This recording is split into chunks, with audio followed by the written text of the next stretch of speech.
बिस्मिल्लाहिर्रहमानिर्रहीम। अस्सलाम वालेकुम।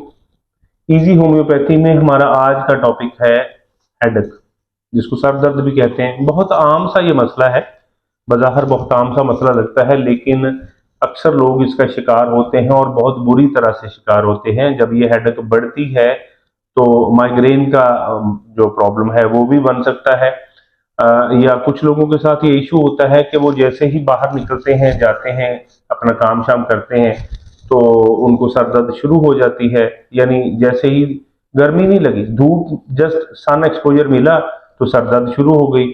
और ये सर दर्द रहता है, फिर चलता ही रहता है सर दर्द जब तक वो अपना काम करते हैं। जब वो शाम हो जाती है, सूरज गरूब हो जाता है, सर दर्द गायब हो जाता है, आपको लगता है बिल्कुल ठीक है, कोई मसला ही नहीं है। तो जैसे ही रात गुजरती है, अगले दिन का सूरज तुलू होता है, तो आपकी हेडेक जो है वो वापस लौट आती है और ये सिलसिला दोबारा से शुरू हो जाता है। और ख़ास तौर पर ये मसला जो है एजड अफराद में ज़्यादा होता है। जिनकी ऐसे अफराद जिनकी एज 50 साल या उससे ज़्यादा हो गई है, तो उनके साथ ये मसला ज़्यादा होता है। अब ऐसी सूरत हाल में क्या किया जाए? ऐसी सूरत हाल में होम्योपैथी आपको बिल्कुल भी अकेला नहीं छोड़ती। आपको घबराने की, टेंशन लेने की बिल्कुल भी ज़रूरत नहीं है। अब आपने इसमें करना क्या है? इसमें हमने ये करना है कि अगर ऐसी सूरत हाल है कि हम सन एक्सपोजर में जाते हैं और सन एक्सपोजर लेते ही हमें फौरन से हेडेक स्टार्ट हो जाती है। अब वो हेडेक जाती नहीं है, आप लाख दवाइयाँ इस्तेमाल कर लें, आप कोई टैबलेट्स ले लें, एलोपैथी को 2 गोलियां खा लें, कोई फर्क नहीं पड़ेगा, आपको हेडेक रहेगी। तो इस सूरत में आपको टेंशन नहीं लेनी, घबराना नहीं है। आपके पास मेडिसिन है होम्योपैथी की, इस पर रिलाय करें। बहुत काबिल एतमाद मेडिसिन है और इसका नाम है पिक्रिक एसिड। पिक्रिक एसिड आपने लेनी है 30 के अंदर। इसको 30 की पोटेंसी में हम इस्तेमाल करेंगे। 5 कतरे 1/4 गिलास पानी में हम लेंगे पिक्रिक एसिड के, और इसको इसी तरह से हम 2 टाइम इस्तेमाल करेंगे, सुबह शाम। तो एक हफ्ते के, लगभग एक हफ्ते के इस्तेमाल से आपका ये जो हेडेक वाला इशू है कि जैसे ही आप सनलाइट एक्सपोजर मिलता है आपको, तो आपको हेडेक स्टार्ट हो जाता है, ये इंशाल्लाह रफा हो जाएगा, दूर हो जाएगा।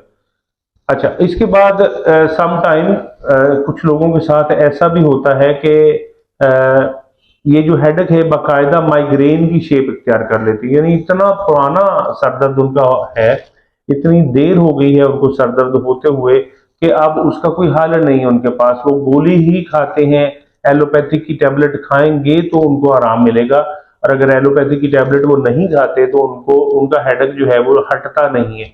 अब कुछ लोग तो इसको अपना ऐसा करते हैं, बाकायदा रूटीन बना लेते हैं कि जी मुझे, उनको पता है कि मुझे सर दर्द होनी है, तो वो क्या करते हैं, ये जैसे ही सन एक्सपोजर में जाना है, बाजार किसी काम से जाना है, अपने ऑफिस जाना है, जॉब पे जाना है, कुछ भी करना है, सिंपली वो ये करते हैं, एक टैबलेट साथ रख लेते हैं, जाके खा लेते हैं, वहां पे पहुंच के या जाने से पहले खा लेते हैं कि जी मेरी हेडेक जो है वो इस तरह से दूर हो जाए। लेकिन ऐसा नहीं है कि ये टैबलेट्स आपको हेडेक से बचा रही है। टैबलेट आपका सिर्फ हेडेक एक दूर करने की कोशिश कर रही है एलोपैथिक वे से। आपको जरूरत है एक ऐसी दवाई की जो परमानेंटली आपके इस हेडेक को दूर कर दे आपसे, और आप दोबारा से एक सेहतमंद लाइफ गुजारें। और खुदा न खासा ये भी डर आपका, ये भी खौफ दूर हो जाए कि ये हेडेक आपका माइग्रेन की शेप ना अख्तियार कर। तो इससे बचने के लिए, अगर आपको बड़ी पुरानी भी सरदर्द है, जितनी पुरानी सरदर्द है, एक बहुत ही आजमूदा, बहुत इफेक्टिव मेडिसिन जिसको हमने कई बार चेक किया और मेजॉरिटी केसेस में ये बहुत ही अच्छे रिजल्ट देती है। यानी इतने अच्छे रिजल्ट कि समटाइम सिर्फ पहली डोज ही काम कर जाती है, दोबारा उसकी जरूरत ही नहीं पेश आती। तो वो मेडिसिन है जी natrum carb. Natrum carb 30 potency के अंदर, 30 में आपने इसको यूज करना है, और इसको भी इसी तरह से इस्तेमाल करना है। 5 कतरे 1/4 गिलास पानी में सुबह और 5 कतरे 1/4 गिलास पानी में शाम के वक्त इस्तेमाल करने हैं, और उस वक्त तक आपने इस्तेमाल करने हैं जब तक ये हेडेक वाला मसला आपका दूर ना हो जाए। उम्मीद करते हैं जैसे ही आप इसको इस्तेमाल करेंगे तो आपको बहुत अच्छे इंशाल्लाह रिजल्ट मिलेंगे। अगली बार किसी नए मसले के साथ, कुछ नई अलामात के साथ आपकी खिदमत में हाजिर हूँगा। तब तक के लिए इजाज़त दीजिए। अल्लाह हाफिज।